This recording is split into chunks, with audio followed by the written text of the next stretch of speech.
ಆಕಾಂಕ್ಷಿ ಭೇಟಿಯಾಗಿ ಏನು ಕತೆ? ಸನ್ಮಾನ್ಯ ಮುಖ್ಯಮಂತ್ರಿ ಡಿ ಕೆ ಶಿವಕುಮಾರ್ ಸಾಹೇಬರು ಒಂದು ತಿಂಗಳ ಅಧಿಕಾರವನ್ನು ಸಮರ್ಥವಾಗಿ ಮುಗಿಸಿ ಡೆಲ್ಲಿಗೆ 2ನೇ ಹಂತದ ಸಂಪುಟ ವಿಸ್ತರಣೆಗೆ ಹೈಕಮಾಂಡಿನ ಅನುಮತಿಗಾಗಿ ಡಿ ಕೆ ಶಿವಕುಮಾರ್ ಸಾಹೇಬರು ಸಿದ್ದರಾಮಯ್ಯ ಸಾಹೇಬರು ಡೆಲ್ಲಿಯಲ್ಲಿ ಬಂದಾರ. ಅವ್ರ ಜೊತೆಯಲ್ಲಿ ನಾವೆಲ್ಲ ಶಾಸಕರು ಬಂದ್ವಿ. ನಾವು ಇಬ್ಬರು ಕ್ಯಾಪ್ಟನ್ ಬಂದಾಗ ನಾವೆಲ್ಲ ಸೈನಿಕರು ಬರ್ತಕ್ಕಂಥದ್ದು ನಮ್ಮ ಕರ್ತವ್ಯ. ಅವ್ರು ಯಾರನ್ನೇ ಮಾಡಲಿ ಅವ್ರು ಮಾಡಿದಂಥ ವ್ಯವಸ್ಥೆಗೆ ನಾವೆಲ್ಲರೂ ತಲೆಬಾಗ್ತಕ್ಕಂಥ ತೀರ್ಮಾನ ತೆಗೆದುಕೊಂಡ್ವಿ. ಹೈಕಮಾಂಡ್ ಕೂಡ ನಮಗೆ ಸೂಚನೆ ಕೊಟ್ಟಿದೆ. ಅಂತ ಬೇಕಾಸ್ ನಿಮ್ಮ ಜನ ಆಗ್ಬೇಕನ್ನುವಂಥ ಬಯಕಿದ್ರು ಕೂಡ ನೀವು ಸಾರ್ವಜನಿಕವಾಗಿ ಏನು ಹೇಳಬೇಡ್ರಿ ಅಂತಾರೆ. ಅದಕ್ಕೆ ನಾವೆಲ್ಲರೂ ಮಂತ್ರಿ ಆಗಬೇಕನ್ನೋರು, ಆದರೆ ಮಾಡ್ತಕ್ಕಂಥ ಅಧಿಕಾರ ಮಾನ್ಯ ಮುಖ್ಯಮಂತ್ರಿಗಳಿಗೆ ಮತ್ತು ಹೈಕಮಾಂಡ್ಗೆ. ಅಲ್ಟಿಮೇಟ್ಲಿ ಎಲ್ಲ ನಾಯಕರು ಏನು ಕೂಡ ತೀರ್ಮಾನ ತಗೋತಾರೆ ಅದಕ್ಕೆ ನಾವೆಲ್ಲರೂ ಬಂದಿರ್ತೀವಿ. ನಾನು ಒಂದು ಬಾರಿ ಮಂತ್ರಿ ಆಗ್ಬೇಕಂತ ಕಳೆದ ಬಾರಿ ಹೇಳಿದ್ದೆ, ಈಗೂ ಹೇಳ್ತೀನಿ.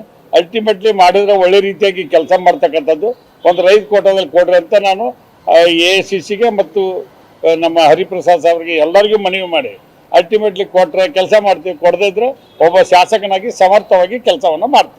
ನೀವು ಆಕಾಂಕ್ಷಿ ಭೇಟಿಯಾಗಿ ಏನು ಕತೆ? ಸನ್ಮಾನ್ಯ ಮುಖ್ಯಮಂತ್ರಿ ಡಿ ಕೆ ಶಿವಕುಮಾರ್ ಸಾಹೇಬರು ಒಂದು ತಿಂಗಳ ಅಧಿಕಾರವನ್ನು ಸಮರ್ಥವಾಗಿ ಮುಗಿಸಿ ಡೆಲ್ಲಿಗೆ 2ನೇ ಹಂತದ ಸಂಪುಟ ವಿಸ್ತರಣೆಗೆ ಹೈಕಮಾಂಡಿನ ಅನುಮತಿಗಾಗಿ ಡಿ ಕೆ ಶಿವಕುಮಾರ್ ಸಾಹೇಬರು ಸಿದ್ದರಾಮಯ್ಯ ಸಾಹೇಬರು ಡೆಲ್ಲಿಯಲ್ಲಿ ಬಂದಾರ. ಅವ್ರ ಜೊತೆಯಲ್ಲಿ ನಾವೆಲ್ಲ ಶಾಸಕರು ಬಂದ್ವಿ. ನಾವು ಇಬ್ಬರು ಕ್ಯಾಪ್ಟನ್ ಬಂದಾಗ ನಾವೆಲ್ಲ ಸೈನಿಕರು ಬರ್ತಕ್ಕಂಥದ್ದು ನಮ್ಮ ಕರ್ತವ್ಯ. ಅವ್ರು ಯಾರನ್ನೇ ಮಾಡಲಿ ಅವ್ರು ಮಾಡಿದಂಥ ವ್ಯವಸ್ಥೆಗೆ ನಾವೆಲ್ಲರೂ ತಲೆಬಾಗ್ತಕ್ಕಂಥ ತೀರ್ಮಾನ ತೆಗೆದುಕೊಂಡ್ವಿ. ಹೈಕಮಾಂಡ್ ಕೂಡ ನಮಗೆ ಸೂಚನೆ ಕೊಟ್ಟಿದೆ.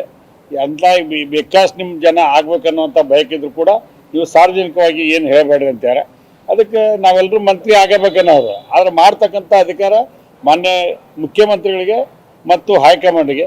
ಅಲ್ಟಿಮೇಟ್ಲಿ ಎಲ್ಲ ನಾಯಕರು ಏನು ಕೂಡ ತೀರ್ಮಾನ ತಗೋತಾರೆ ಅದಕ್ಕೆ ನಾವೆಲ್ಲರೂ ಬಂದಿರ್ತೀವಿ. ನಾನು ಒಂದು ಬಾರಿ ಮಂತ್ರಿ ಆಗ್ಬೇಕಂತ ಕಳೆದ ಬಾರಿ ಹೇಳಿದ್ದೆ, ಈಗೂ ಹೇಳ್ತೀನಿ. ಅಲ್ಟಿಮೇಟ್ಲಿ ಮಾಡಿದ್ರೆ ಒಳ್ಳೆ ರೀತಿಯಾಗಿ ಕೆಲಸ ಮಾಡ್ತಕ್ಕಂಥದ್ದು ಒಂದು 5 ಕೋಟದಲ್ಲಿ ಕೊಡ್ರಿ ಅಂತ ನಾನು AICCಗೆ ಮತ್ತು ನಮ್ಮ ಹರಿಪ್ರಸಾದ್ ಸಾಹೇಬ್ರಿಗೆ ಎಲ್ಲರಿಗೂ ಮನವಿ ಮಾಡಿ ಅಲ್ಟಿಮೇಟ್ಲಿ ಕೊಟ್ಟರೆ ಕೆಲಸ ಮಾಡ್ತೀವಿ, ಕೊಡದೇ ಇದ್ರೆ ಒಬ್ಬ ಶಾಸಕನಾಗಿ ಸಮರ್ಥವಾಗಿ ಕೆಲಸವನ್ನು ಮಾಡ್ತೀವಿ.